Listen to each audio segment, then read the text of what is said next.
A tattoo reveal, casual laughter in the room, and then almost under his breath, "You're an Avenger now."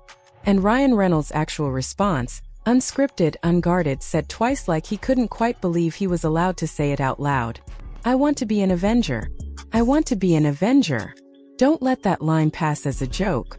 Say it back to yourself slowly. A man who has headlined 2 Deadpool films that made over $1 billion combined, who built an entire production empire, who is arguably one of the most recognizable actors alive right now, just admitted on camera that what he actually wants is a title other people already have and he doesn't. That's not confidence talking. That's longing. So here's the question this video is actually asking. If Ryan Reynolds has to say, "I want to be an Avenger" twice out loud on camera, what does that tell you about how far outside that circle he really knows he still is? Welcome back to Amelia Brown. Everything in this video comes directly from real footage. The same clips the internet has already been quietly dissecting for weeks. We're not asking you to take our word for anything. We're asking you to actually listen to what gets said in these rooms, because once you line the moments up in order, the story tells itself. Oh, hi. Oh my god, that's pretty good. The only Avengers tattoo by the Avengers. Kid, you're an Avenger now. I want to be an Avenger. I want to be an Avenger. Rewind to the beginning of the tradition itself because it explains exactly why Ryan's want is so loaded. After the first Avengers movie shattered box office records and rewrote what a superhero film could be, the core cast decided a group photo and a press tour weren't enough. They got matching ink, a custom Avengers logo fused with the number 6, marking the 6 who fought alongside each other and lived to talk about it.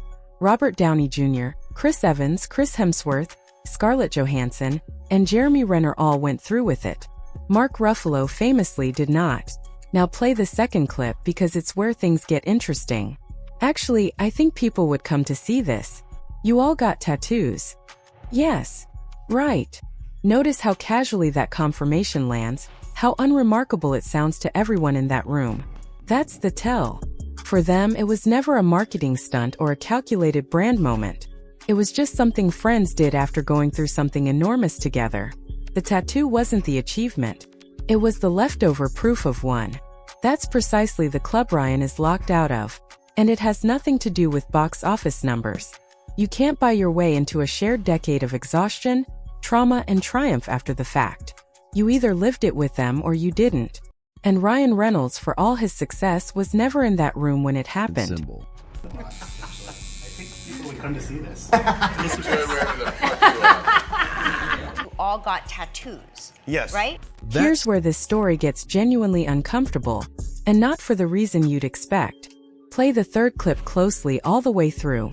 The narration confidently tells you Scarlett Johansson, Ryan's own ex-wife, proudly bears that sacred Avengers ink. And then seconds later in the actual footage, someone is asked directly, "Where did you get your tattoo placed?"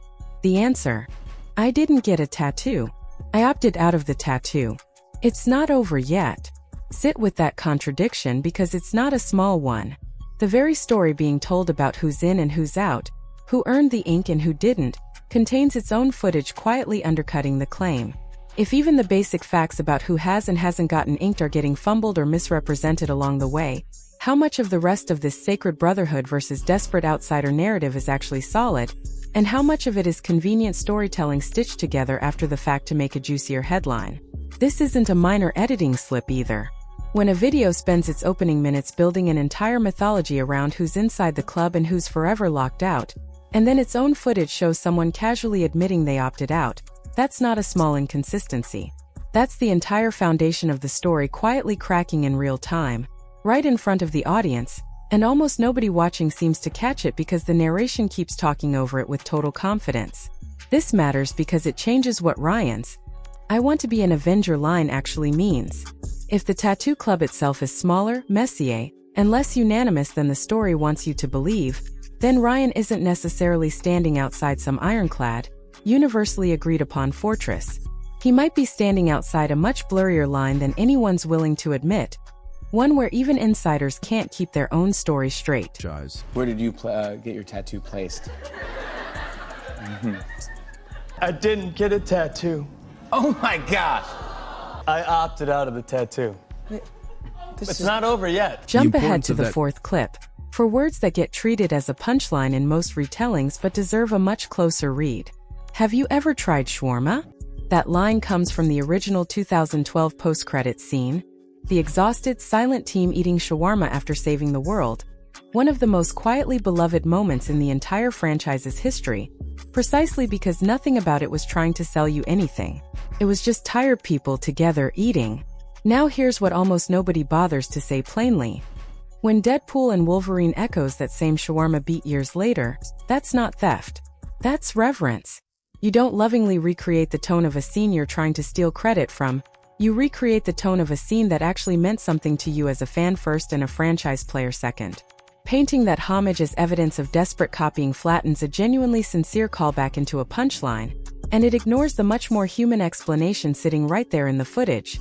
Ryan Reynolds grew up watching this franchise mean something to millions of people, and some part of him has clearly never stopped wanting to belong inside that specific magic instead of just profiting alongside it. Think about how differently this reads once you strip away the "he's copying their homework" framing. A callback like that takes real intention.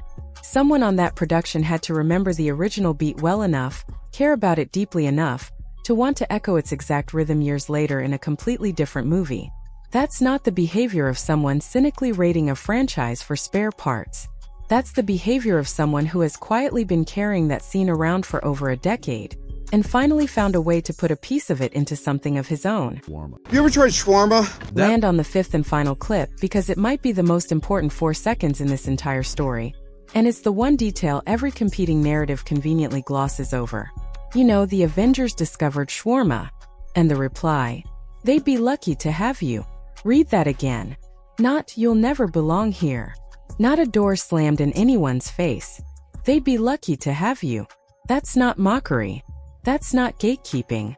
That's an actual compliment delivered plainly on camera, contradicting the entire RDJ and the old guard mocking Ryan behind closed doors, framing that's been circulating.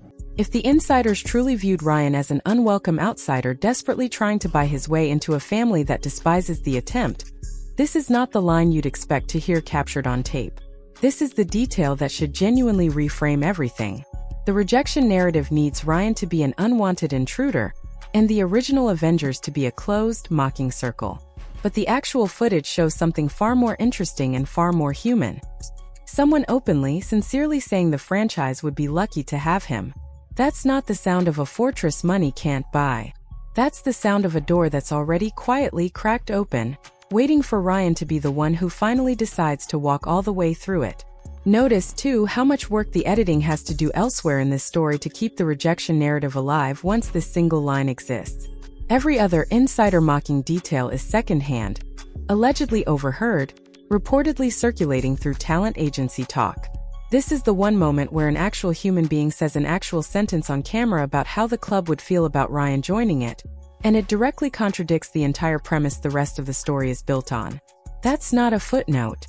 That's the loudest piece of evidence in the whole video, buried under 4 seconds of runtime because it doesn't fit the headline. You know the Avengers discovered shawarma.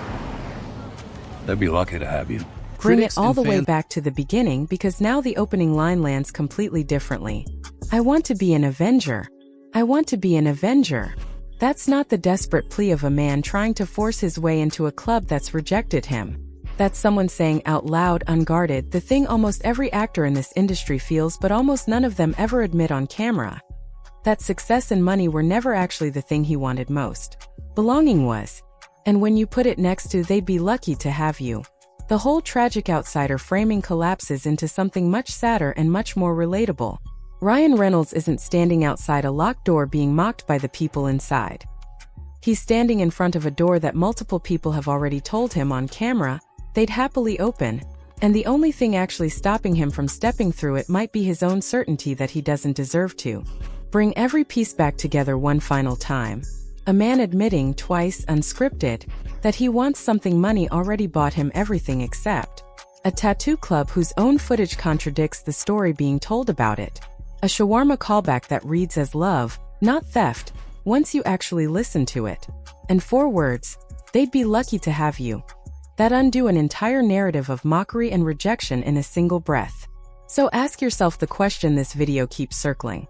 Is Ryan Reynolds actually being kept out of the Avengers' inner circle by anyone but himself? Or has the door been open this whole time, waiting for him to finally believe he's allowed to walk through it? Drop your take in the comments, like the video if these 5 clips changed how you're reading this whole story, and subscribe so you don't miss it when we find out whether Ryan Reynolds ever actually gets his ink.